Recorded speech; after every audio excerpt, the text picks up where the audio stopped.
Is Journey to the Savage Planet worth our time? We're about to find out. Welcome everyone to episode 232 of 1 Hour 1 Decision 2020.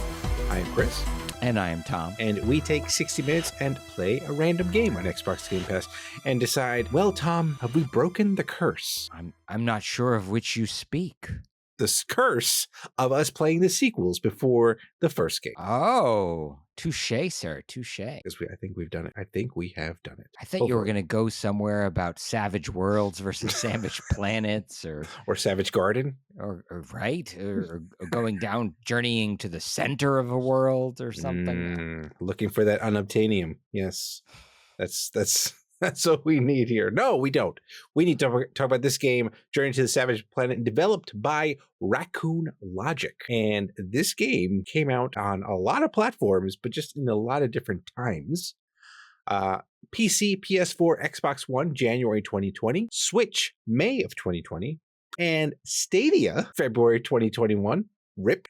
And PS5, Xbox Series finally got this February 2023. Yes, a long and storied history of releases. Yeah, they wanted to make sure everyone got this game, even the dead systems.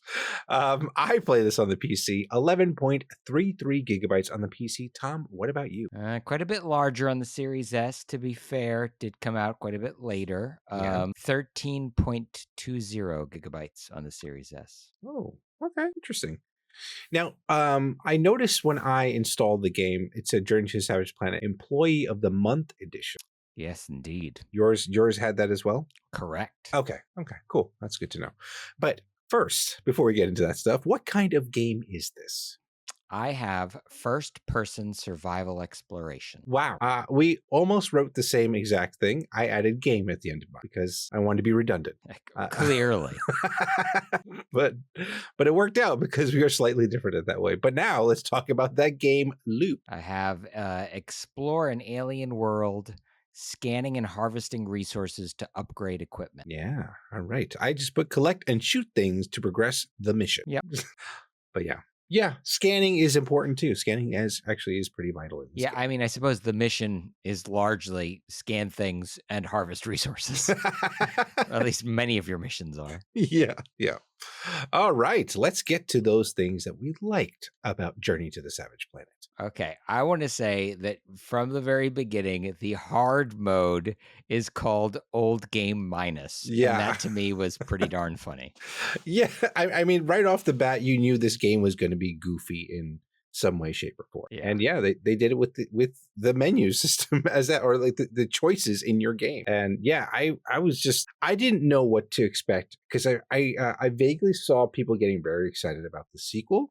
And I was like, oh, okay. Like it looks kind of like cutesy or whatever, but it's like cute, but with the dread of whatever is out there in this Savage Planet. I mean, it's called the Savage Planet. So, but yeah, I did not realize how goofy it does go. Yeah. You've got a lot of advertisements from this mega corporation that you work for. So they're the fourth best. They're the fourth best exploration. Like it was just like, wow, okay. Like it gave me kind of like Helldivers 2 vibes with like, but then at the same time, I don't know. It gave me like Harold Halibut, like Slippy and his ads. Like it was that kind of like goofiness too. And like, yeah, it was. I was like, okay, I'm here for. I was definitely laughing a lot during this game. You know, the Adult Swim like infomercial type. Yes, absolutely. That was definitely there. That was definitely there. And it's not just these like fake ads that they produced. Like there's also like little things tucked away in lots of places. Like there's the calendar on the wall, and if you go and read the calendar, there's jokes in there about your cat. It's like adopt a cat, like feed the cat, take the cat to the vet, bury the cat. Like well, there was one. I guess it was like almost like a bulletin board or something like that. Where there was a guy that was trying to put up his, I guess his like dating profile. Yeah. And like he was putting down all the stuff that he liked, and then at the end it was like, how do I get, he was like typing a message to his son to how do I get off of this or something. It was just so, I was like, what? Like it's just so goofy. And I was here for it. And then there was also the banter from the AI Yes. where she was just like, "Oh, you're still alive? Like, oh, cool, great. Let's keep going then," or whatever. Like just Yeah, saying stuff like that. she's a much more, like, upbeat GLaDOS. Like, if you've ever Yes. played Portal, that, like, "Congratulations, you're still alive," Yeah. but this is, like, you feel like she's kind of on your team a little bit y- more, Yeah, than. but she's still very much Yep. a corporate, like, Yes. yeah. She's got that kind of vibe going on with her. Still very sarcastic. So, oh yeah, oh yeah, and yeah, like we said, you do explore the world. It like the more I was playing it, the more I felt like this is them taking a small snippet of No Man's Sky, Yeah. and then you just kind of going at it with this particular world. The world was actually very pretty looking. It Yeah. felt alive. Like just there was just stuff going on, like creatures that are just doing their own thing. And yeah, you're kind of like just the world. I felt like to an extent was like reacting to you being in there Yeah. because you are like a stranger in this world, and they're just kind of like there were these creatures that were like that sounded like they looked like chickens, but they were like screaming every time you could hear Yes. them. I Yep. was like, Yep. what is going on? Yeah, that was odd, and yeah, There are the little cute ones, the little puffer things yeah, that like the text on them is like they love you, yeah. but like if you shoot one and there's an alpha one around, they start attacking. Oh, But I like if didn't you realize that. yeah, if you shoot like just a regular one, nothing happens. Uh huh. But if you shoot any one of them and there's like a pack leader amongst them, Yeah. they become hostile. So Wow. so the world does react to your presence in at Yeah. least some ways. Yeah. I mean, like when you do, well, I guess the other part of it is, as I was kind of like getting used to the controls, there's literally a smack button. Yep. So it's just like you backhand these things, and they just have like excessive amount of like blood, like their green goop is just like everywhere. It's like, and it'll like land on the other ones if you hit like hard. It's just like, what is going on? There was some disturbing stuff going on here. Yeah. No, So it's got a great visual style. yeah, It's got fun animations, right? yeah, Like I think your description earlier saying that it's like a handcrafted world from No Man's Sky. yeah. Because No Man's Sky has like a lot of the colors and the weirdness and stuff, Hmm. but because it's randomly and procedurally generated, like some of the stuff is just really freaking bonkers. Or you Mm, go somewhere and there's like kind of nothing. yeah, But that's not the case here. Everything goes somewhere. It's designed. yeah. Agreed. And there's also a pretty decent like ping like objective system Hmm. where like you kind of scan the world, but it'll kind of tell you where you have to go, like general area, so you can kind of see essentially what you need to do and how to get there and to Yeah, now you. I never really felt lost. I Mhm, always felt like I knew kind of what I should be doing and where I needed to go, mhm. or at least a general, like a cardinal direction in which to Right, head. right, And then, exactly. you could then ping it again if if you feel like you may be veered the wrong way. Yeah, yeah. What else you got there? I liked that it has a pretty robust options system, so you can play the game with a whole bunch of different like visual filters if you Hmm. wanted to. You can, if you feel like the AI companion is too much of a chatty Cathy, you can turn her off. Wow. Okay. Which I think you do yourself a disservice if you did it. But like, if you want to play this like a more, I don't know, traditional survival game and you Hmm. don't want to hear her chirping at you, bye. You don't Yeah. have to. Yeah. Agreed. Agreed. Yeah. Cool. Anything else, or should we move on to our No, dislikes? I just think it's really funny. I think Yeah. that's here in my notes a couple of times, and Hmm. it's Yeah. been a while since I've played a game where I really genuinely liked the humor. That was a selling point for the game. For sure. For sure. Yeah, I think they did a good job doing that. Because like there can be times where it could just get a little grating, right? Where they like if it's like the same voice line or something like that that Yeah. just happens over and over again, and gets like, oh, okay, I heard this. It's not funny anymore. It's not that good. But yeah, I think they either they recorded a lot of good lines, Yeah. or they spaced it out enough that you don't get annoyed by it. Yeah, But I agree. yeah, But speaking of things that did annoy you, yes, yes, they got all the audio stuff down, I would say, but then they pulled the rug on me, Tom, because in this in the game, in the very first cutscene, you play it. First of all, you are playing this first person. You see your feet. You see your feet. All right, yeah. Yeah. And then as soon as you start playing the game, the feet are gone. I don't get it. I don't get it. But you know what the other part that annoys me is it's not that they're completely gone. Because if you do a slide, guess what? You see them. Yeah. Feet are back. Come on, guys. Come on, raccoon logic. Is this your logic? Is this how raccoons work? Is this okay, only show it when you're sliding or in a cutscene? Because make it make sense. It doesn't make sense in human logic. I'm just saying. It's funny the things that irk you, Chris, but like, I mean, at the same time, we could talk about some of my nitpicks that I always go into. Please. You can't manually save. Oh. So you're at the mercy of an autosave system, which in a survival game, maybe I want to try going down a weird path and I want to save scum and I want to save before I do it. You can't. Nope, you cannot. You're walking through the world. There's tons of stuff you're supposed to scan, but then there's other stuff that just isn't scannable. Right. So it's like, oh, here's a weird looking plant. And then you take out your thing. Oh, no, that's not something you scan. Right. Yeah. It looks like everything else you do scan. You know, and regarding the scanning part, when they were kind of like they introduced that, I got a little confused because I thought when you push down on the right stick, you kind of do a scan too, which is like it scans your objective or where your objective is. Yeah. So when they said scan, I was like, okay, but it wasn't doing anything. And then it was like, no, you have to press up on the D-pad to go into scan mode and then scan. I was like, wait, oh, okay. I was like, all right, I guess there's that. But you know, you're scanning in both ways. It's just that, I don't know. That was kind of odd. So I would say, generally speaking, I'm not a big fan of like the survival loop, like a survival game loop. The whole like go out in the world, explore, find a resource, harvest it, and then, you know, return to the place, your crafting station, so that you can craft something. Yeah. So that you can go back out into the world and explore something else to harvest something else. Yeah. To craft something else to do it all over again. Like, right. I'm like, I mean, at least it's had the humor, you know, but I was like, oh, geez, like how many more survival games need to exist in the world? It's true. It's true. I mean, the good thing, you didn't have to manage your health in that sense. True. You don't have to make sure you're eating or drinking or getting some rest like that. That was, I appreciate that they didn't have you do that, but I agree. And it's hard to take like fatal damage. Yeah. Until there's there's that one part with the lava where I died a few times. But like, I mean, there is fall damage. Yeah.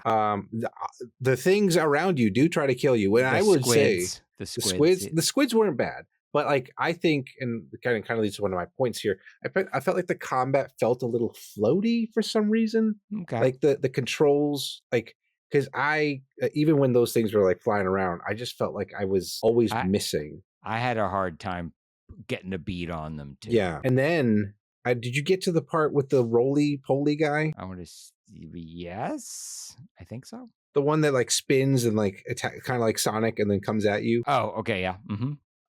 Yeah, like for the longest time I was like, how the heck do I beat this thing? It was just like frustrating the heck out. I finally did figure it out, but it was still like the target was so small, like because most of the time I'm like running away and then turning around to then try to shoot it, and like that target's only there for a few seconds and then boom, like then it's coming at you again. And I definitely died there a bunch of times, and that was frustrating.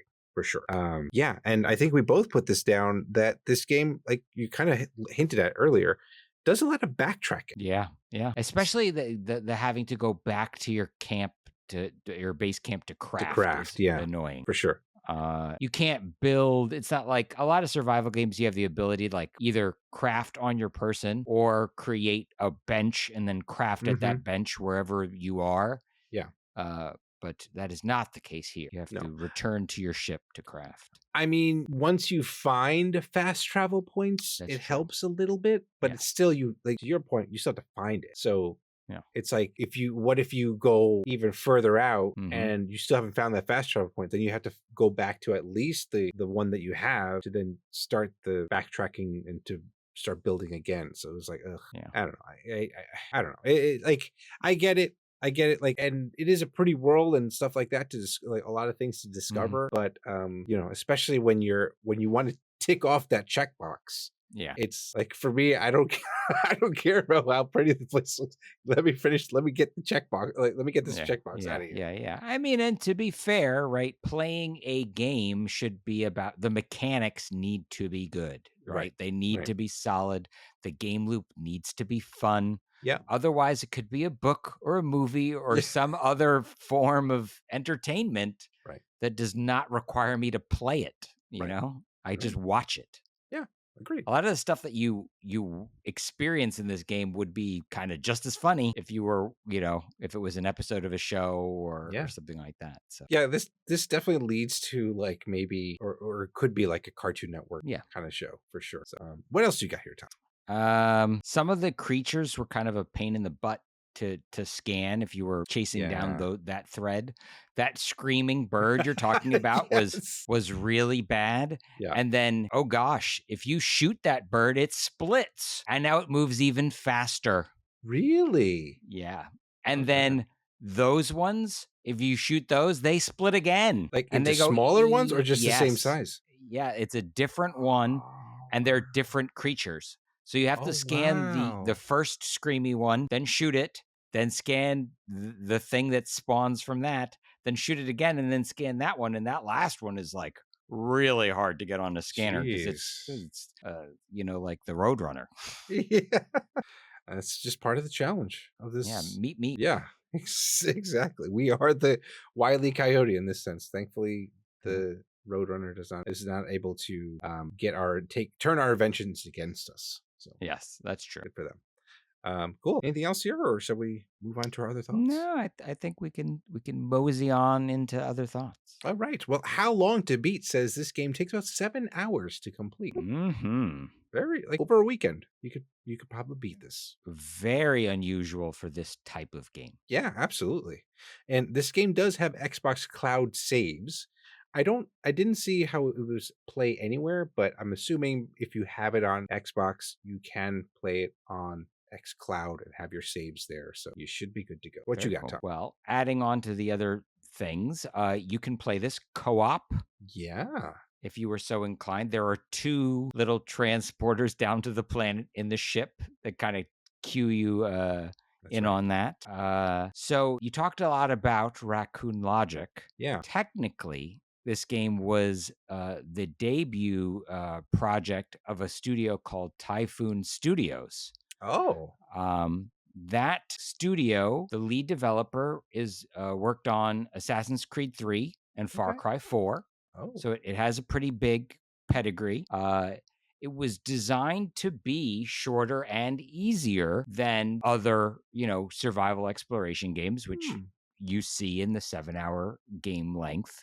Yeah. They wanted to focus on story and humor. It looks like they hit that. It's inspired by comedy sci-fi. So Okay. things like Men in Black, Ghostbusters, and you Wow. definitely see those as well, right? Yeah. Like you can see the Far Cry and the Assassin's Creed with the missions and the waypoints and the open world type stuff. Huh. But serious, definitely much more focused, like as if you were making a 90-minute comedy movie, right? Like the objective is different. Yeah. But Typhoon Studios is gone. They are defunct. They were purchased and subsequently closed by Google. Thanks, So Google. Google bought them, made this into a Stadia project. That's where that Employee of the Month comes in, right? That was for Stadia. Got it. And then, right, goodbye. But no one else can make this game. Just yes, kidding. but the good news is the team and the franchise live again in the form of Raccoon Logic, and thus you have Revenge of the Savage Planet, which is the sequel that was recently released. Nice. Good stuff. Yeah. All right. Well, Tom. Yes, sir. We do need to find out, are we keeping this game on our respective hard drives? Or are we taking one of those chicken critters and throwing it into the meat grinder thing? Putting this game in the same meat grinder thing. Okay. Why don't you go first, Chris? I feel like I always go first. Okay, that's fair. You know what? I usually don't like these types of games because, like, like we kind of talked about the whole survival part, collecting Yeah. resources and stuff like that, just seems more like a chore than anything. Hmm. But the banter, the just the silliness of this game, the silly nature of it all, pun intended, kept me wanted to keep going. So I think I'll keep this. Very nice. Well, I've said it earlier and I will say it again. The most important thing when playing a game is do you enjoy your time with it, right? Do you have Yeah, fun? And right. I had fun playing this game. I thought the humor was great. It was really funny and cheesy, and I was nervous about the genre, right? Yeah, Just like you, but knowing, doing my homework here and finding out that it was designed to be so focused and short and seeing your runtime of 7 hours, like, yeah, definitely. Okay. Like, I want to see how far I can get. Can I finish it? yeah. There's like a little mystery going on too, right? Yeah. Because like there is this tower which we didn't even talk about. There's this tower in the middle of this Yeah. planet that the corporation had no idea about. Yeah. You're So supposed to be investigating this uninhabited planet. And then they're yeah, like, oh, that's not supposed to be there. yeah, yeah. So yeah, there's just stuff like that. Like, okay, that's kind of curious and ominous looking too. So yeah, cool. All right. Well, those are our thoughts. Let us know what you think of this game. Follow us and say hello on Blue Sky at 1H1D, on Twitter and Threads at TC1H1D, or shoot us an email at TC1H1D at gmail.com. Check out our next streams on Twitch at twitch.tv/1H1D. And hey, if you're watching this on YouTube, maybe send us a comment down below. And does this game get better? Does it get funnier? What are your favorite funny games? That would be interesting to know. Oh, yeah. Because yeah, like Sam Max Hit the Road, probably one of my funniest games for me. And leave us comments, like, subscribe, do all that fun stuff there. And 1H1D is part of that QTB network. And if you like any great gaming content, please check it all out at quitthebuild.com/network. Now, Tom, Yes, Chris. we must leave this planet and hit the surprise button to figure out what we are playing next. Repair our ship, get in the rocket, blast off to next time. That's right. So here we go. Okay. To a T. What? That's the name of the game. To a T. Of course it is. Yep. So I have no idea what this is about. You have no idea what this is about. Maybe your listener has no idea what this is about, but we're going to find out on our next episode. Until then, thank you so much, everyone, for tuning in, and we will catch you in the next one. Thanks, everybody.